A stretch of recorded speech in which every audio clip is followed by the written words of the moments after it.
In the shadowed corridors of Raven's Hollow Palace, where centuries of royal secrets have been buried beneath gilded portraits and marble floors, King Edmund VII faces the most devastating choice of his reign.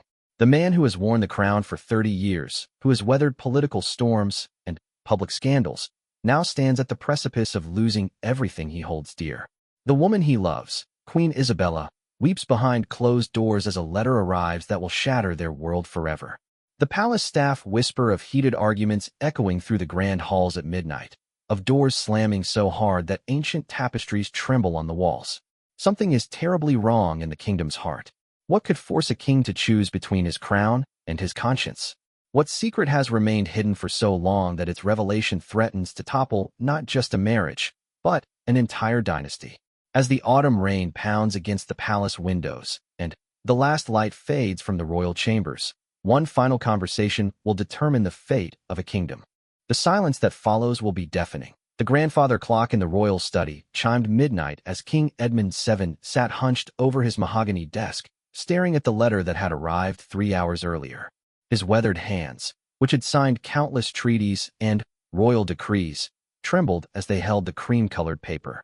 The royal seal of the neighboring kingdom of Astoria glowed crimson in the lamplight, like a drop of blood on fresh snow.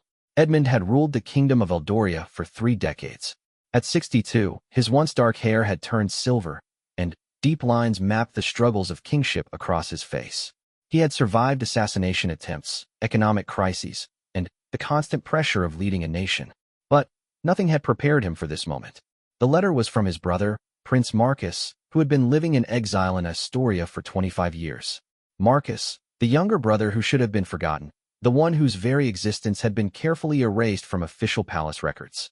The brother whose secret had been buried so deep that even the palace historians believe he had died in a hunting accident decades ago. But Marcus was very much alive, and he was coming home. Queen Isabella entered the study without knocking, her silk nightgown rustling against the marble floor. At 58, she remained a vision of elegance, her auburn hair pinned back in a simple bun, her emerald eyes sharp with intelligence.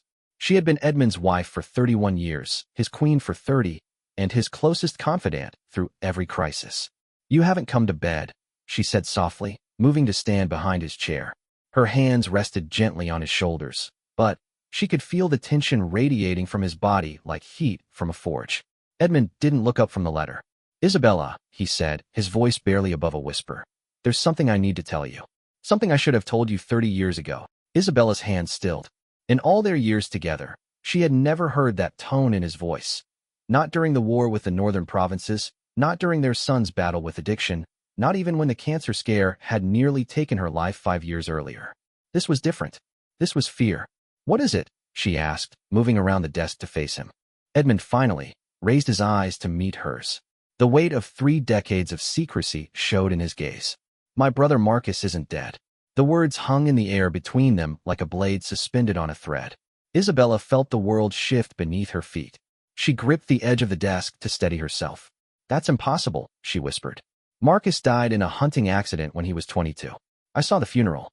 I comforted you through your grief." The funeral was a lie. Edmund's voice cracked. The accident was a lie. Everything was a lie. He handed her the letter. Isabella's hands shook as she read it, her eyes growing wider with each line. Marcus was not only alive, but had been living under an assumed identity in Astoria.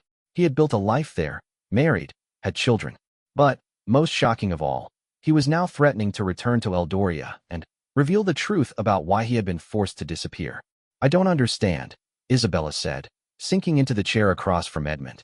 "Why would you tell everyone he was dead? What could have been so terrible that you had to fake your own brother's death?" Edmund rose from his chair and walked to the tall windows that overlooked the palace gardens. The moon cast long shadows across the perfectly manicured lawns where he and Marcus had played as children. Those innocent days seemed like another lifetime now. "It happened just before our coronation," he began, his voice heavy with the weight of memory. "Father had died, and I was to be crowned king within the month. Marcus had always been the rebellious one, the one who questioned everything, who believed in causes more than crowns. But I never thought he would betray the family." Isabella waited, her heart pounding as she prepared for whatever revelation was coming. 3 weeks before the coronation, I discovered that Marcus had been secretly meeting with leaders of the Republican movement. They were planning to use the coronation ceremony as an opportunity to overthrow the monarchy. Marcus was going to stand up during the ceremony and denounce the crown, call for the establishment of a republic with himself as the first elected president. The truth hit Isabella like a physical blow. The Republican movement had been the greatest threat to the monarchy during Edmund's early reign. They had orchestrated several failed coups and had significant popular support among the working classes. If Marcus had succeeded in his plan, it could have meant the end of the royal family entirely. So you had him killed? Isabella's voice was barely audible. No, Edmund said quickly, turning back to face her. No, I could never have done that. Despite everything, he was still my brother. Instead, I gave him a choice. He could disappear forever, let the world believe he was dead, and live in exile with a new identity. Or he could face trial for treason, which would have meant execution. And he chose exile. He chose exile. But he made me promise that if he ever decided to return, I wouldn't stop him. I was young and desperate, and I agreed. I thought 25 years would be enough time for him to build a new life and forget about his revolutionary dreams. Isabella looked down at the letter again. But he hasn't forgotten. No, Edmund said grimly. According to this letter, he's planning to return to Eldoria next month. He says he's going to reveal the truth about his disappearance and expose what he calls my betrayal of our people. He claims he has evidence that I've been lying to the kingdom for 30 years. The implications were staggering. If Marcus returned and told his story, it wouldn't just be Edmund's reputation at stake. The entire foundation of his reign would crumble. The people would learn that their king had lied to them for 3 decades, that he had hidden the existence of a brother who might have had a legitimate claim to the throne. There's more, Edmund continued, his voice growing even quieter. Marcus knows about the documents. Isabella's blood ran cold. The documents Edmund referred to were perhaps the most closely guarded secret in the kingdom. Hidden in a vault beneath the palace were papers that revealed the true financial state of Eldoria's treasury, records of secret deals with foreign governments, and evidence of decisions that had been made in the people's name but without their knowledge. How could he know about those? Isabella asked. Because he helped me hide them before he left. We thought we were protecting the kingdom from the Republican movement. But if those documents become public now, Edmund didn't need to finish the sentence. They both understood that the revelation would likely mean the end of the monarchy. Isabella stood and moved to her husband's side. Even in the face of this devastating news, her first instinct was to protect the man she loved and the institution they had served together for so long. What do you want to do? She asked. Edmund looked out at the gardens again, remembering the night 30 years ago when he had watched his brother disappear into the darkness, believing he would never see him again. Now Marcus was coming back, and with him, all the secrets that Edmund had spent 3 decades trying to forget. I don't know, he admitted. If I try to stop him from returning, he'll expose everything anyway. If I let him come back, he'll destroy everything we've built. Either way, I lose. They stood together in silence, the weight of the impossible choice pressing down on them. Outside, an owl called from the ancient oak tree that had stood in the palace grounds for over 200 years. It had witnessed the rise and fall of 4 kings, had weathered wars and peace, scandals, and celebrations. Now it might witness the end of the royal line entirely. There is one option, Isabella said quietly. Edmund looked at her, hope flickering in his tired eyes. You could abdicate before he returns. Pass the crown to our son immediately. Let Marcus reveal whatever he wants, but let him reveal it about a king who no longer rules. It was a desperate plan, but it might work. Prince Alexander was beloved by the people, unmarked by the scandals of his father's reign. If Edmund stepped down gracefully, and Marcus's revelations came to light afterward, the monarchy itself might survive, even if Edmund's legacy did not. But that means living with the knowledge that I failed, Edmund said. That everything I've worked for, everything we've built together, was founded on a lie. Sometimes the greatest act of a king is knowing when to stop being one, Isabella replied. As dawn broke over the palace, painting the sky in shades of gold and crimson, King Edmund VII faced the most difficult decision of his life. In the distance, the palace bells began to chime, calling the household to another day of royal duty. But for Edmund and Isabella, this might be the last dawn they would ever see as king and queen. The clock was ticking, and Prince Marcus was coming home. 3 days had passed since Edmund received Marcus's letter, and the palace had become a fortress of whispered conversations, and meaningful glances. The king had barely slept, spending his nights pacing the royal chambers while Isabella watched him with growing concern. The weight of 30 years of secrets was crushing him, and she could see the toll it was taking on the man she loved. Prince Alexander arrived at the palace that morning, summoned by an urgent message from his father. At 35, Alexander was everything a future king should be: intelligent, charismatic, and deeply committed to his people. He had spent the last decade preparing for his eventual ascension to the throne, but he had no idea that day might come sooner than anyone had planned. Edmund received his son in the blue drawing room, a formal space reserved for the most important conversations. The morning sunlight streamed through tall windows, illuminating portraits of past kings who seemed to watch the proceedings with knowing eyes. Isabella sat beside Edmund, her hands folded carefully in her lap, her composure mask-like despite the turmoil within. "Father," Alexander said, settling into a chair across from his parents. "Your message sounded urgent." "What's wrong?" Edmund studied his son's face, wondering how to begin. Alexander had inherited Isabella's emerald eyes and Edmund's strong jawline, but his expression was open and trusting in a way that Edmund hadn't felt in decades. The innocence of that trust made what Edmund was about to say even more painful. "Alexander," Edmund began slowly, "what I'm about to tell you will change everything you think you know about our family and about the crown you're destined to inherit." Alexander's expression grew serious. "Go on." Edmund told his son everything. He spoke of Marcus, of the Republican movement, of the choice he had made 30 years ago to save the monarchy by sacrificing his brother. He revealed the existence of the hidden documents, the secret deals, the compromises that had kept Eldoria stable but at the cost of complete honesty with its people. As the story unfolded, Alexander's face went through a series of transformations. Shock gave way to disbelief, then to anger, and finally to a kind of hollow understanding. When Edmund finished speaking, a heavy silence filled the room. "So I have an uncle," Alexander said finally. "An uncle who's been alive all these years while I grew up believing he was dead." "Yes.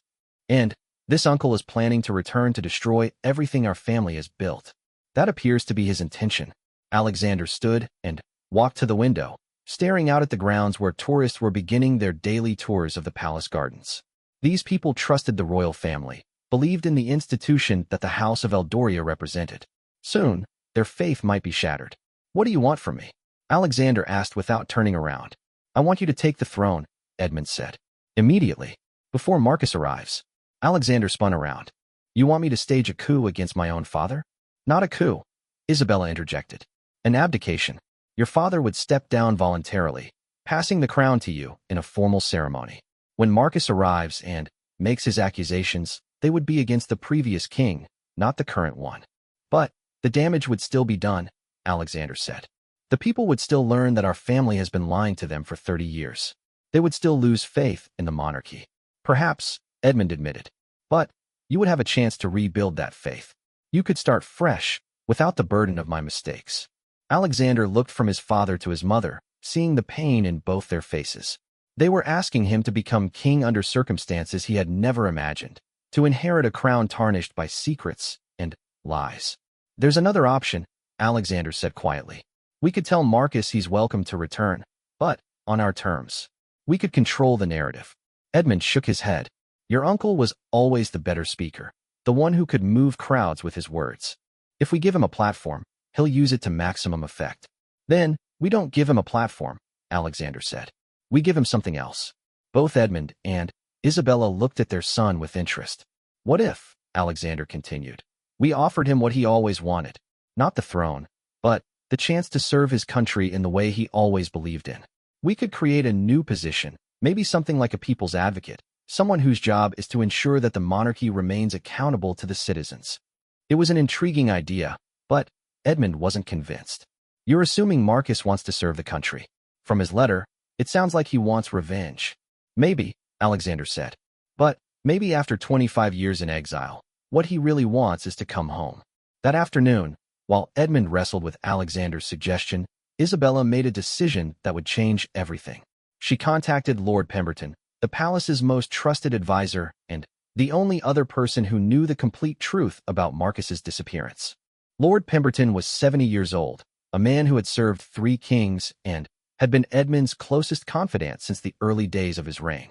He arrived at Isabella's private sitting room within an hour of her call, his weathered face grave with concern. "Your Majesty," he said, settling into a chair beside her tea service. "I assume this is about Prince Marcus." "It is," Isabella confirmed. "Charles, I need to know something, and I need you to be completely honest with me. Do you think Edmund made the right choice 30 years ago?" Lord Pemberton was quiet for a long moment, considering his words carefully. "I think your husband made the only choice he could make at the time. But I also think the secret has been eating at him ever since. And if Marcus returns, then the king will have to face the consequences of that choice. The question is whether those consequences will destroy him or free him." Isabella set down her teacup with a soft clink. "I've been thinking about something Marcus wrote in his letter. He said Edmund had betrayed our people. Not the people, but our people. What if he wasn't just talking about the citizens of Eldoria? What do you mean? What if he was talking about their family? What if this isn't really about politics or revolution? What if it's about two brothers who lost each other 30 years ago and never found a way back?" Lord Pemberton nodded slowly. "You think this is personal, not political. I think Marcus has spent 25 years in exile, cut off from everyone he ever loved, living with a false identity. I think he's been carrying his own burden of guilt and regret. And I think he's coming back not to destroy the monarchy, but to find his way back to his brother." It was a different perspective on Marcus's intentions, and one that opened up new possibilities. If Isabella was right, then perhaps there was a way to resolve this crisis that didn't involve abdication or public scandal. "What are you proposing?" Lord Pemberton asked. "I want to contact Marcus directly. I want to arrange a private meeting between him and Edmund before he makes any public statements. I want to give them a chance to talk as brothers, not as king and exile." "That's incredibly risky," Lord Pemberton warned. "If Marcus betrays that trust, then we're no worse off than we are now," Isabella finished. "But if he doesn't, if there's still love between them after all these years, then maybe we can find a solution that saves everyone." That evening, Isabella shared her plan with Edmund and Alexander. The three of them sat in Edmund's study, the same room where the crisis had begun 3 days earlier. The letter from Marcus lay on the desk between them, a constant reminder of the choice they faced. "You want to invite him here?" Edmund asked. "To the palace?" "I want to invite him home," Isabella corrected. "This was his home once, before politics and pride drove you apart. Maybe it can be his home again. And if you're wrong about his intentions, then we'll face whatever comes next together as a family." Alexander supported his mother's plan. "She's right, father. Running away from Uncle Marcus won't solve anything. Maybe it's time to stop running and start facing the truth." Edmund looked around the study, at the portraits of his ancestors, at the books and papers that represented 30 years of his reign. He thought about the young man he had been when he first put on the crown, full of ideals and determination. He thought about the compromises he had made, the secrets he had kept, the price he had paid for what he believed was duty. "All right," he said finally. "We'll try it your way. But if this backfires, if Marcus uses this opportunity to destroy us, I want you both to know that you have my permission to do whatever is necessary to protect the monarchy." Isabella reached across the desk and took his hand. "Edmund, the monarchy isn't just about the crown or the palace or the ceremonies. It's about the bond between the royal family and the people we serve. If we can heal the wound that's been festering between you and Marcus, maybe we can heal the wounds between the monarchy and the nation as well." The next morning, Isabella sent a message to Marcus through a secure diplomatic channel. The message was simple: "Your brother wants to see you. Come home, not as an exile returning for vengeance, but as a son returning to his family. The palace doors will be open." As the message made its way to Astoria, Edmund stood once again at the windows of his study, looking out at the gardens where he and Marcus had played as children. In just a few days, his brother would walk those paths again. Whether he would come as an enemy or as family remained to be seen. The palace waited in silence, holding its breath for the return of the lost prince. The reply from Marcus arrived 2 days later, carried by the same diplomatic pouch that had brought his original letter. This time, however, the message was addressed not to King Edmund, but to Queen Isabella. The envelope bore only her name written in Marcus's familiar handwriting, the same careful script she remembered from birthday cards and letters he had sent during their brief acquaintance before his disappearance. Isabella opened the letter in the privacy of her own chambers, her heart racing as she unfolded the single sheet of paper. The message was brief, "Your Majesty, I will come. Not for Edmund, not for the crown, but because you asked me to. I arrive Thursday at sunset. I will come alone, and I ask that Edmund do the same. 25 years is long enough for an exile. It's time for the truth." Marcus. Thursday gave them 5 days to prepare. 5 days to ready themselves for a reunion that could either heal the deepest wound in the royal family or tear it apart completely. Edmund threw himself into the preparations with an intensity that worried both Isabella and Alexander. He rearranged his schedule, postponed meetings, and spent hours walking through the palace rooms that Marcus would remember. The Jade Room, where Marcus had spent countless hours reading as a child, was cleaned and aired. The garden pavilion where the brothers had made plans for their future kingdom was repaired and freshly painted. Edmund even had the staff prepare Marcus's old bedroom, exactly as it had been 30 years ago, though he wasn't sure his brother would stay long enough to use it. Alexander watched his father's preparations with growing understanding of just how deeply the loss of Marcus had affected Edmund. This wasn't just about politics or royal duty. This was about a man who had lost his closest friend and had spent 3 decades believing it was necessary for the greater good. "You really loved him," Alexander said one afternoon as he found his father standing in Marcus's old room, staring at the books that still lined the shelves. "He was my little brother," Edmund replied simply. "Everything I did to protect him as much as to protect the crown. When I sent him away, I thought I was saving his life. Instead, I destroyed both our lives." Meanwhile, Isabella made her own preparations. She had made discreet inquiries about Marcus's life in Astoria, wanting to understand the man he had become during his years of exile. What she learned both comforted and concerned her. Marcus had built a good life for himself. He had married a kind woman named Elena, a schoolteacher who had no idea of his true identity. They had 2 children together, a daughter named Sarah who was studying medicine, and a son named James who taught literature at a local university. Marcus himself had worked as a civil rights lawyer, fighting for workers' rights and social justice causes. But the reports also suggested that Marcus had never fully settled into his new life. Those who knew him described him as a man carrying a great sadness, someone who spoke fondly of a homeland he could never revisit. He had never told his family the truth about his past, leading them to believe he was an orphan who had grown up in Eldoria's foster care system. The most troubling discovery was that Marcus had recently been diagnosed with a serious heart condition.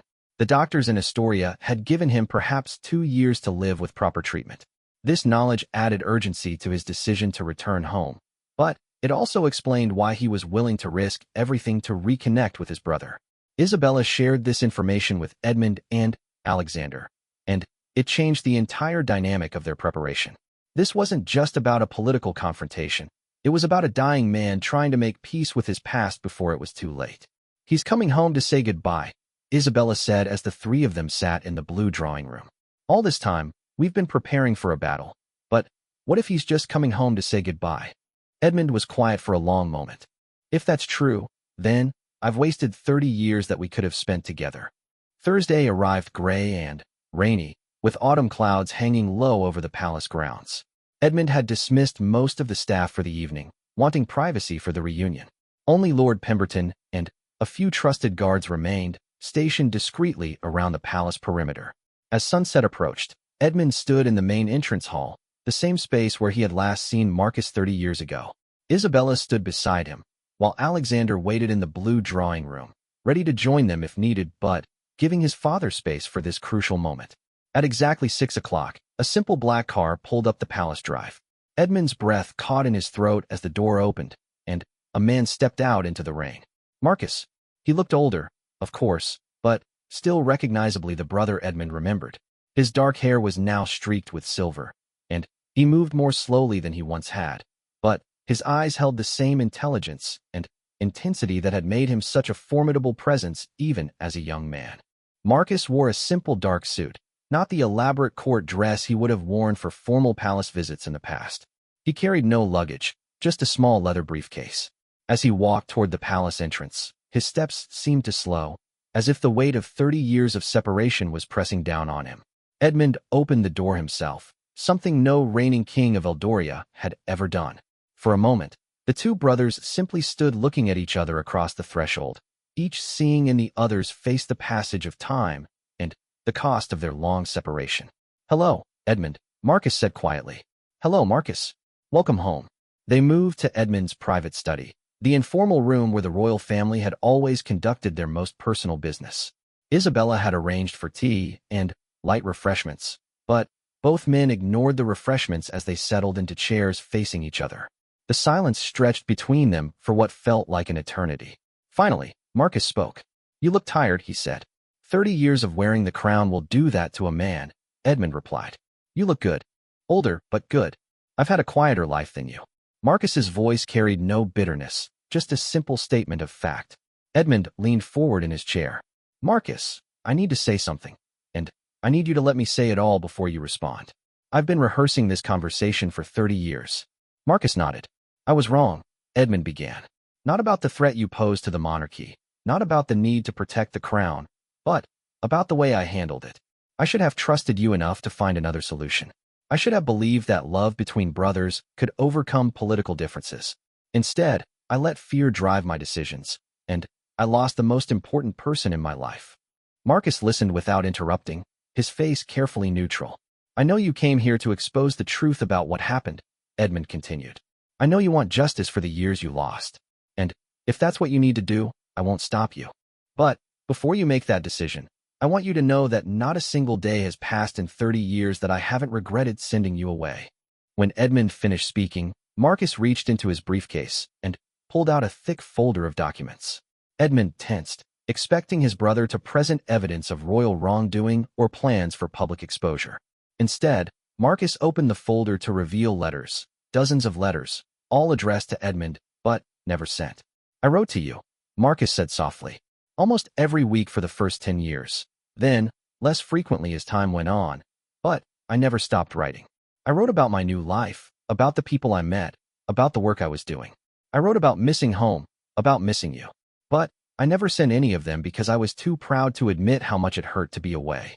Edmund stared at the letters, overwhelmed by the realization that Marcus had been thinking of him all these years. "I didn't come here for revenge," Marcus continued. "I came here because I'm dying, Edmund. I have maybe 2 years left, and I couldn't face the end without trying to make things right between us." The words hit Edmund like a physical blow. All his preparations for a political confrontation crumbled in the face of this simple, devastating truth. His brother was dying, and they had lost 30 years that they could never get back. "I'm sorry," Edmund whispered, and then, louder, "God, Marcus, I'm so sorry." "I'm sorry too," Marcus replied. "I was young and idealistic and convinced that I was right about everything. I thought the monarchy was an outdated institution that needed to be swept away. I never considered that it might evolve, that it might find ways to serve the people while preserving tradition." They talked through the night, sharing 3 decades of experiences, regrets, and hopes.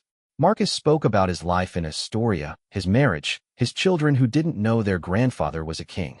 Edmund talked about the challenges of ruling, the compromises he had made, the weight of decisions that affected millions of lives.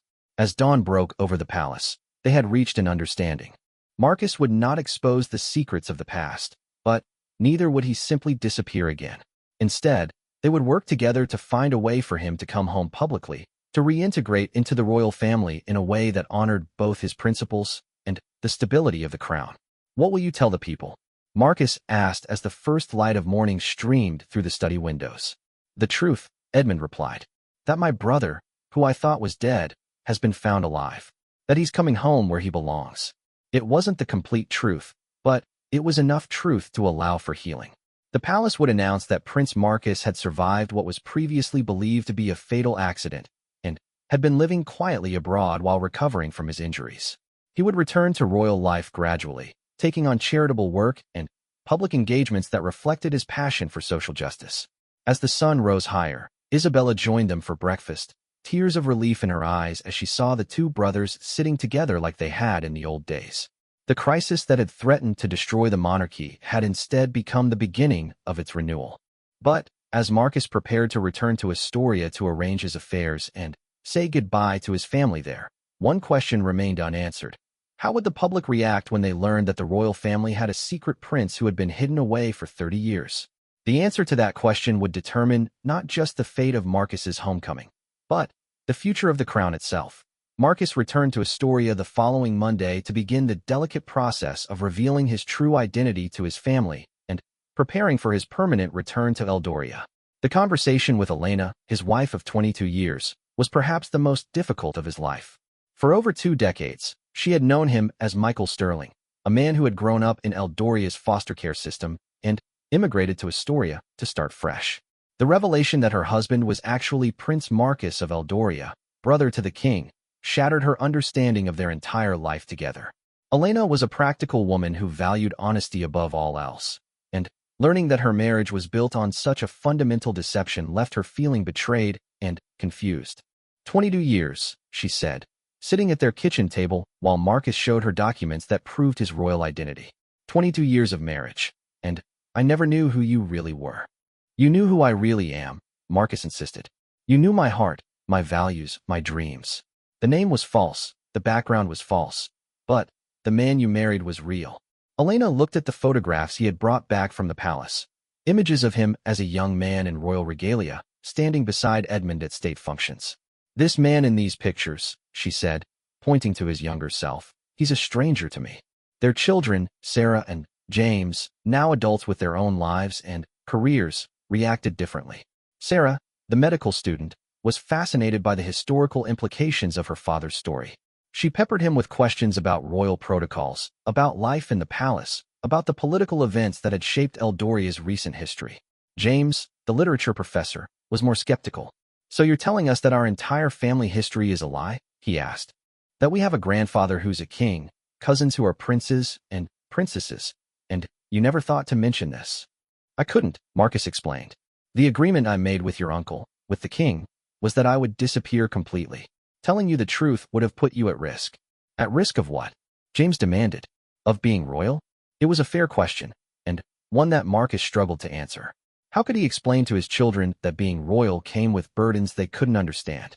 That the crown was both a privilege and a prison, that royal blood carried expectations and restrictions that had driven him to rebellion in his youth?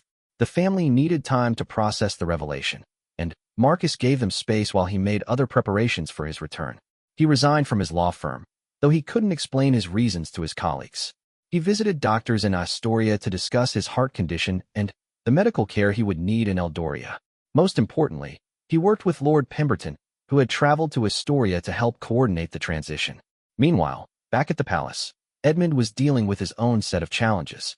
The official announcement of Marcus's survival and impending return had to be carefully crafted to avoid raising questions that the royal family wasn't prepared to answer. Isabella took charge of managing the palace staff's reaction to the news. Many of the longtime employees remembered Prince Marcus from before his disappearance, and their joy at learning he was alive was genuine. However, their questions about where he had been and why his survival had been kept secret required delicate handling. We're telling them that Prince Marcus was severely injured in the accident, but survived, Isabella explained to Edmund as they reviewed the palace's response strategy.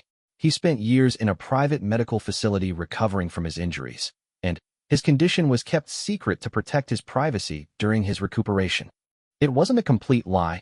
Marcus had indeed been injured emotionally and spiritually by the events that led to his exile. The private medical facility was a metaphor for his life in Astoria, where he had worked to heal from the trauma of losing his family and his homeland. The public announcement was scheduled for the following Friday, exactly 1 week before Marcus's return. Edmund would address the nation in a televised speech, sharing the news of his brother's survival and explaining the circumstances of his long absence. As Friday approached, the palace was filled with nervous energy. Alexander worked with the royal communications team to prepare for the inevitable media frenzy that would follow the announcement. They developed talking points for various scenarios, from skeptical journalists to Republican activists who might use the revelation to question the monarchy's honesty. The night before the announcement, Edmund couldn't sleep. He stood in his study, practicing the speech he would deliver the next morning. Isabella found him there at 3 a.m, still rehearsing the words that would change everything. "Are you ready for this?" she asked. "I don't think anyone can be ready for something like this," Edmund replied. "We're about to tell the world that we've been keeping a secret for 30 years. Even with the best explanation, people are going to have questions we can't fully answer. The important thing is that we're telling the truth now," Isabella said. "Maybe not the whole truth, but enough of it to be honest about what matters most, that your brother is alive and coming home." Friday morning arrived crisp and clear. Edmund dressed in his formal naval uniform, the same outfit he had worn for his coronation 30 years earlier. It seemed appropriate for an occasion that felt like a new beginning for the monarchy. The speech was broadcast live from the throne room, with Edmund speaking directly to the camera rather than reading from prepared remarks. He had memorized every word, wanting the delivery to feel personal and heartfelt. "My fellow citizens," he began, "today I share with you news that brings our royal family tremendous joy, though it may come as a shock to many of you. My brother, Prince Marcus, who was believed to have died in a tragic accident 30 years ago, is alive." He paused to let the words sink in before continuing. "Prince Marcus survived the accident that we believed had taken his life, but his injuries were severe and required years of private medical care and rehabilitation. During this time, his condition was kept confidential to protect his privacy and allow him to recover without public scrutiny." Edmund went on to explain that Marcus had chosen to remain out of public life during his recovery, but that recent improvements in his health had made him ready to return to his family and his royal duties. "I know this news raises many questions," Edmund continued, "and I understand that some of you may wonder why this secret was kept for so long. The decision was made out of love for my brother and respect for his need to heal in privacy. Now that he is ready to return, we are eager to welcome him back to public life and to the service of our nation." The reaction was immediate and intense. Within minutes of the broadcast, the palace switchboard was flooded with calls from journalists, citizens, and foreign dignitaries. Social media exploded with speculation, theories, and demands for more information. Some responses were positive. Citizens who remembered Prince Marcus from his younger days expressed joy at learning he was alive. Veterans groups praised the royal family's decision to protect a member who had been suffering from what they assumed were serious injuries. But other reactions were more skeptical. Republican groups questioned why the public had been deceived for 3 decades. Some journalists demanded access to medical records that would prove Marcus's story. Opposition politicians called for parliamentary investigations into the royal family's handling of the situation. The most challenging reaction came from within the government itself. Prime Minister Richardson, who had been briefed on the situation in advance, publicly supported the royal family's explanation. However, privately, he expressed concerns about the political implications of the revelation. "Your Majesty," he said in a private meeting with Edmund that afternoon, "while I understand and support your family's decision, we need to be prepared for ongoing questions about this situation. The opposition is already calling for investigations, and I'm not sure how long we can maintain the current explanation without providing more details." Edmund nodded grimly. "What are you suggesting?" "I think we need to consider having Prince Marcus give his own public statement when he returns," the Prime Minister said. "Let him tell his own story, in his own words. If the account comes directly from him, it will carry more weight than any explanation we provide." It was a reasonable suggestion, but it also represented a significant risk. Marcus would have to appear before the public and the media, knowing that any slip in his story could expose the truth about his exile and the secrets the royal family had worked so hard to protect. When Edmund shared this suggestion with Isabella and Alexander that evening, they realized they were facing a new challenge. They had successfully managed the initial revelation of Marcus's survival, but now they needed to prepare him for the scrutiny that would come with his return to public life. "He's been out of the spotlight for 30 years, Alexander pointed out. "He's not used to dealing with modern media, with social media, with the kind of intense questioning that royal family members face today." "Then, we'll have to train him," Isabella said. "We have a week before he returns. We can use that time to prepare him for what he'll face." The decision was made to send a team of palace communications experts to Astoria to work with Marcus on his public presentation. They would help him refine his story, practice answering difficult questions, and prepare for the media attention that would surround his homecoming. But, as they made these plans, none of them could predict the bombshell that Marcus was about to drop, a revelation that would make all their careful preparations irrelevant and force them to confront the one aspect of the truth they had hoped to keep hidden forever. The call came Sunday morning, just as the royal family was beginning to feel that they had successfully managed the crisis. Marcus's voice was strained as he spoke to Edmund from Astoria. "Edmund," he said, "we have a problem. Elena knows." "Knows what?" "She knows about the Republican movement. She knows about the real reason I left. And she's threatening to go to the media if I don't tell the complete truth when I return." The carefully constructed story that the royal family had built was about to crumble, and They had less than a week to figure out how to save not just Marcus's homecoming, but the monarchy itself. Elena Sterling had always been an intelligent woman, but she was also a patient one. After Marcus revealed his true identity, she had quietly begun her own investigation into her husband's past. What she discovered in old newspaper archives and historical documents told a very different story from the one Marcus had given her. The timing of Prince Marcus's disappearance coincided exactly with the height of the Republican movement's activities in Eldoria. Articles from that period described a charismatic young prince who had shown sympathy for democratic reforms and had made several public statements criticizing the monarchy's traditional approach to governance. Then, suddenly, he was gone, killed in what many at the time considered a suspiciously convenient hunting accident. Elena was a schoolteacher, skilled at research and trained to question official narratives. The more she learned about the political climate of 30 years ago, the more convinced she became that Marcus had been involved with the Republican movement and had been forced into exile as punishment. When she confronted Marcus with her findings, he broke down and told her everything. The secret meetings, the planned disruption of Edmund's coronation, the choice between exile and execution, all of it came pouring out in a confession that left Elena feeling both vindicated and devastated. "So you weren't injured in an accident," she said after Marcus finished his story. "You were a political exile, a would-be revolutionary who tried to overthrow your own brother." "I was young and idealistic," Marcus protested. "I believed I was fighting for justice. And now you're asking me to participate in another lie," Elena continued. "You want me to smile and wave when you return to the palace, to play the role of the loyal wife who's happy to discover she married a prince. But the truth is that you married me under false pretenses, and now you want me to help you perpetuate another deception." Marcus tried to explain the necessity of protecting the monarchy, the importance of maintaining stability in Eldoria, but Elena was unmoved. She had spent 22 years married to a man who had built their entire relationship on a foundation of lies. She wasn't willing to be part of another deception, no matter how noble the intentions. "I won't expose you," she said finally. "I won't go to the media or destroy your family. But I also won't support the lie you're planning to tell. When you return to Eldoria, I won't be coming with you." The conversation ended with Marcus facing a terrible choice.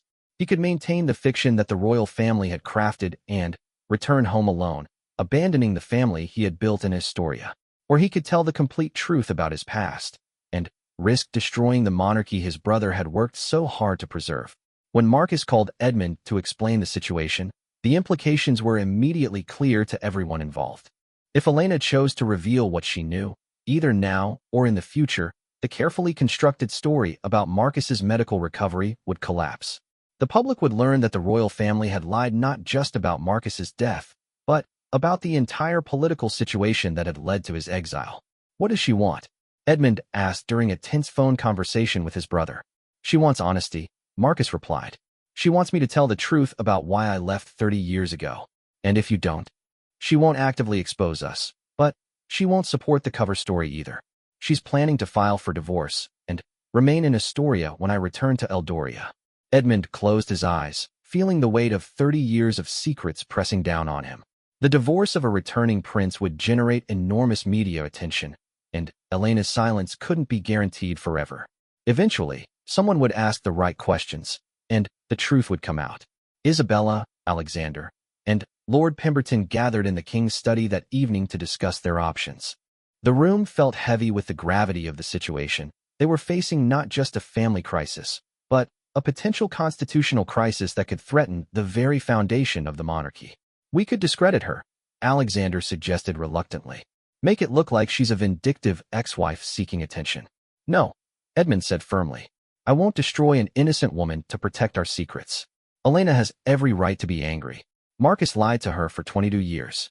If the situation were reversed, Isabella would feel the same way." "Then, what do you propose?" Lord Pemberton asked. Edmund stood and walked to the window, looking out at the gardens where he and Marcus had played as children, where they had dreamed of serving their country together. Everything had become so complicated since then, so far from the simple ideals they had shared as young men. "I think," Edmund said slowly, "it's time to tell the truth.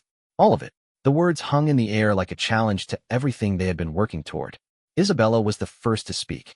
"Edmund, if we reveal the complete truth about Marcus's exile, about the Republican movement, about the documents we've been hiding, it could mean the end of the monarchy entirely. Maybe, Edmund acknowledged. Or maybe it could be a new beginning. He turned back to face the others, his expression resolute.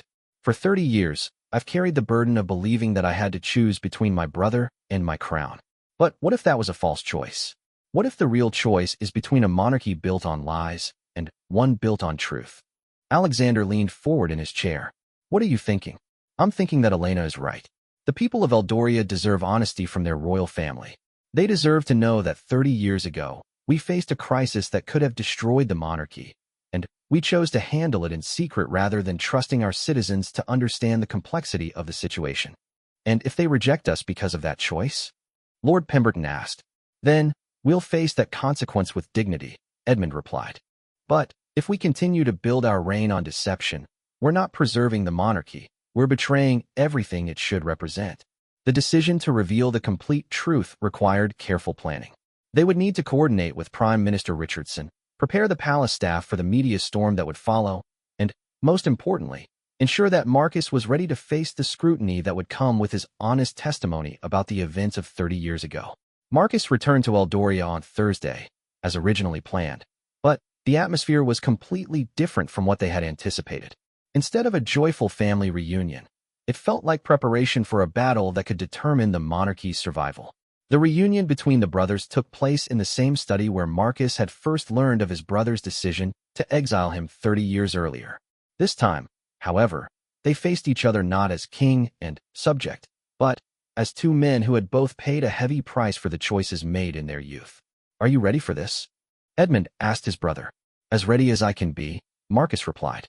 But, Edmund, I need you to understand something. If we do this, if we tell the complete truth, there's no going back. The monarchy that emerges from this revelation will be different from the one we grew up with. I know, Edmund said, but maybe it will be better. They spent Friday preparing for what would be the most important speech of Edmund's reign. Working together for the first time in 30 years, the brothers crafted a statement that revealed the full story of the events that had separated them. They told of young Prince Marcus's involvement with the Republican movement, of the planned disruption of the coronation, of the difficult choice between exile and execution. Most importantly, they revealed the documents that had been hidden for 3 decades, papers that showed some of the controversial decisions that had been made to preserve the monarchy's stability during those turbulent times. On Saturday evening, in a special address to the nation, King Edmund VII told the complete truth to his people. Standing beside him was Prince Marcus, returned from exile not as a victim of tragedy, but as a man who had chosen principle over privilege and had paid the price for his convictions. 30 years ago, Edmund began, my brother and I stood on opposite sides of a fundamental question about the future of our monarchy. Marcus believed that real change required the complete transformation of our institutions. I believed that change could come through evolution rather than revolution. Our disagreement divided us, and the solution we chose divided our family. Edmund went on to explain how the crisis had been resolved, acknowledging that the choice to exile Marcus had been made in secrecy, without consulting the people of Eldoria. He revealed the existence of the hidden documents and announced that they would be made public, allowing historians and citizens to make their own judgments about the decisions that had shaped the kingdom's recent history. We ask not for your forgiveness, Edmund concluded, but for your understanding. The monarchy that my brother and I inherited was imperfect, and the choices we made were imperfect as well. But today, we choose transparency over secrecy, truth over convenience, and trust in our people's wisdom over fear of their judgment. Marcus then spoke, sharing his own perspective on the events of 30 years ago and his decision to return despite the personal cost. He spoke about his life in exile, about the family he was leaving behind in Astoria, and about his hope that his return could help heal the wounds that had divided the royal family and, by extension, the kingdom itself. The response to the revelation was unlike anything the monarchy had experienced in modern times. Initial reactions ranged from shock to outrage to admiration for the royal family's decision to finally tell the truth. Some called for Edmund's immediate abdication, while others praised his courage in revealing secrets that could have remained hidden forever. But, as the days passed, and the full implications of the revelation became clear, a remarkable thing happened. Rather than destroying the monarchy, the truth seemed to strengthen it. The people of Eldoria, faced with complete honesty about their royal family's struggles and mistakes, found themselves more willing to forgive and support the institution than they had been when it seemed perfect and untouchable. The documents that were released showed that many of the controversial decisions made during the early years of Edmund's reign had indeed been necessary to preserve the kingdom's stability. While some choices had been questionable, the overall pattern revealed a monarchy that had struggled to balance tradition with progress, often making difficult decisions with limited information and enormous pressure. Marcus's return to public life was gradual and carefully managed. He took on roles that reflected his passion for social justice and democratic reform, working within the monarchy to advocate for the very changes he had once believed required its destruction. His presence added a new dimension to the royal family's public service, showing that the institution could accommodate diverse viewpoints and approaches to serving the people. Elena eventually did come to Eldoria, not as Marcus's wife, but as his friend. Their marriage didn't survive the revelations and the upheaval, but their relationship evolved into something honest and respectful. She even became involved in some of Marcus's charitable work, using her skills as an educator to support literacy programs in underserved communities. 6 months after Marcus's return, as the initial controversy had settled into acceptance, the royal family gathered in the same study where the crisis had begun. Edmund, Isabella, Alexander, and Marcus sat together, reflecting on how far they had all come since that first devastating letter had arrived. "Do you ever regret telling the truth?" Isabella asked her husband. Edmund considered the question carefully. The months since the revelation had been challenging, requiring the royal family to rebuild public trust and redefine their role in modern Eldoria. But they had also been liberating, freeing them from the burden of secrets that had shaped their lives for 3 decades. "No," he said finally. "I regret the lies we told, and I regret the years Marcus and I lost. But I don't regret the truth. The monarchy is stronger now because our people know who we really are, mistakes and all." Marcus nodded in agreement. "We learned that the crown doesn't make us infallible. It just gives us the responsibility to serve as best we can, with all our human flaws and limitations." Alexander, who would someday inherit this transformed monarchy, smiled at his uncle. And maybe that's what the people needed to see all along. Not perfect rulers, but real people trying to do their best for the country they love. As the sun set over the palace grounds, the 4 of them sat together in comfortable silence, no longer divided by secrets or separated by lies. The crown would pass from Edmund to Alexander someday, but it would pass honestly, carrying with it both the weight of responsibility and the freedom that comes from truth. The palace stood silent no longer, its halls filled with the sound of real conversation, genuine laughter, and the kind of authentic connection that can only exist when there are no more secrets to keep. In choosing truth over convenience, the royal family had discovered something more valuable than political stability. They had found their way back to each other, and, in doing so, had shown their kingdom a new way forward. The final connection had not been broken, as Marcus's letter had threatened. Instead, it had been strengthened, rebuilt on a foundation of honesty that would serve the monarchy well for generations to come.